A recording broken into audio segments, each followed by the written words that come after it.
希望认识论比你比较。好像呢，我们听起来这个问题啊，很平常。可是大会之上竟然这样问释迦牟尼佛，那释迦牟尼佛就回答用一个句语来回答。那现在呢，或许把那个句语这个讲出来。这个释迦牟尼佛讲说观察自心所现，远离生住内界，三知外法无性，专求自证圣智。就是讲这个句。所以要做到这样，才是一个真正的修道人。戒律禅、戒教禅三学同一根源。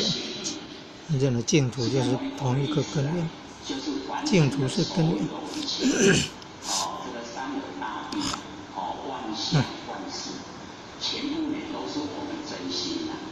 那我们要去观察我们的自己真心所持